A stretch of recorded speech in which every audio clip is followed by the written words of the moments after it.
صباح الخير. النهاردة أنا حابة أتكلم عن الموضوع بتاع محمد رمضان. ناس كتير انتقدت محمد رمضان، بس أنا النهاردة جاية يعني ألقي الضوء على حاجة تانية. يعني فكرت فيها لما القصة دي حصلت، اللي هو أول حاجة إن ان الحفله اللي هو عملها دي هي اولا مش موجهه للمصريين خالص، هي موجهه لامريكا.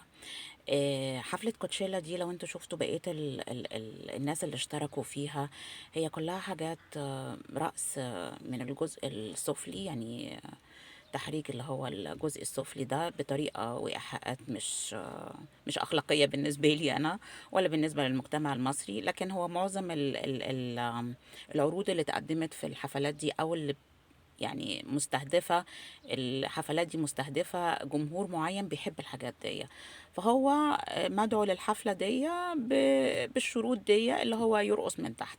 فدي أول حاجة. هل ده تبرير يعني ليه؟ لا، أنا مش بقول إن ده تبرير، بس أنا كل اللي بقوله إن الحفلة دي مش موجهة للجمهور المصري. كونه بقى إن هو رفع العلم المصري أو كده، هو يعني عادي. يعني تعرفين ان المصريين فاكرين ان اي حاجة فيها اي حاجة يعني وانتشرت دي تبقى يعني المجد الهائل للأمة العربية والإسلامية، لأن احنا أساسا للأسف ما عندناش حاجة حقيقية فاليو يعني نفتخر بيها، أو لو عندنا هي مش محطوطة في الإعلام أو مش متصدرة الإعلام. طيب في ناس تانية تقول لي معها، طيب الحاجات اللي هو بيعملها دي هي بتسيء للجمهور، بتسيء يعني المذاق العام للجمهور، مش قدوة حسنة مثلا لأولادنا أو كده. هو أنا شايفة إن أنا يعني بدل ما أوجه طاقتي كلها ناحية الغضب على محمد رمضان، أنا بيتهيألي إن إحنا لو وجهنا طاقتنا إن إحنا نبدأ نقعد مع أولادنا. الخطر يا جماعة كل يوم بيزداد من حولنا، حوالين أولادنا، بحاجات كتيرة قوي، من ضمنهم اللي احنا شفناه من محمد رمضان او من مسلسلات اللي حصلت في رمضان فيها ردح وشتيمة والفاظ مش لطيفة. كل الحاجات دي هتزداد يوم بعد يوم. هل انا مهمتي ان انا اعيط وانقد ال وانقد يعني الحاجات اللي بتحصل او السياسات اللي بتحصل او الحاجات المعروضة؟ لا، هو ما بقاش فيه رقابة، وبقى فيه ذوق عام في مصر بيحب الحاجات دي وليها الجمهور بتاعها. طب انا اعمل ايه لما الاقي تهديد زي ده موجود في بيتي؟ اول حاجة ان انا بقعد مع عيالي، وان انت تقعد مع عيالك وتتكلم معاهم ده على فكرة شيء مش سهل. من اول بقى الحاجات اللي بيجيبها اصحابهم في المدرسه مش صحيه، من الشيبسي والبيبسي والمش عارفه والسكر والحلويات وكل الحاجات دي كلها، اكيد دي حاجات مش كويسه. من اول الحاجات اللي بتتعرض في التلفزيون والالفاظ اللي بيقولوها العيال، اكيد دي حاجات مش كويسه، سلوكيات مش كويسه. الناس بتحس ان هي يعني هتحارب مين ولا مين ولا مين.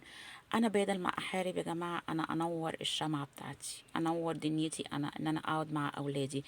الحاجات دي بتحصل علشان يعني يحصل تهديد، احساس بالتهديد اتجاه اولادنا، علشان احنا نفوكس اكتر على اولادنا، نفوكس اكتر على التربيه، نفوكس اكتر ان احنا نديهم وقت. الناس دلوقتي بتفوكس ان هي يعني تدي فلوس او تجيب يعني تدي امكانيات لاولادها. انا نفسي الناس ان هي اللي مستوره الى حد ما بلاش تصرف بقيه وقتها في ان هي تجيب فلوس اكتر ورفاهيه اكتر، قد ما ان هي تدي جهدها ان هي تقعد مع اولادها اكتر، يعني تتكلم معاهم اكتر، تعمل اكتيفيتي معاهم اكتر. يعني مثلا انا ما اعرفش ليه الناس ما بتعملش زي حاجه زي موفي نايت، الناس يعني الاسره كلها تجتمع ويقعدوا يجيبوا فشار ولا يجيبوا اي حاجه وياكلوها، وفي نفس الوقت بعد ما الفيلم يخلص الناس تقعد تتناقش فيه، ويبدا المناقشات تتطرق لحاجات تانية، مفاهيم تانية اكبر، بدل ما انا اقعد اقول للطفل كده دايركت مباشره عيب ومش عيب، او اقعد انظر عليه بكلام فيه ادب وانت تعمل ايه وما تعملش ايه. لا، انا هعمل نفس القصه بس من خلال ان انا بناقش موفي او بناقش مسلسل او بناقش كرتون او بناقش اي حاجه. اساسا ليه الناس ما بتقعدش مع بعضها؟ ليه الامهات والابهات عايزين يجروا من عيالهم علشان يعني اكل العيش؟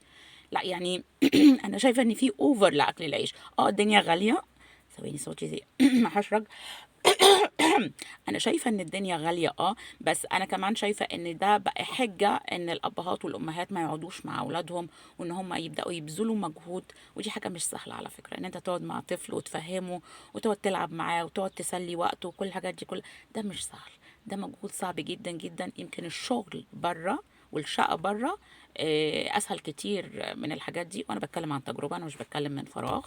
فيمكن دي دعوة ان احنا نقعد مع اطفالنا اكتر ونفهمهم اكتر. وزي ما بيقول الفيلسوف اوشو، بلاش تحارب الضلمة، نور النور. اوكي، يومكم سعيد يا رب ان شاء الله، واشوفكم تاني في فيديو. باي باي.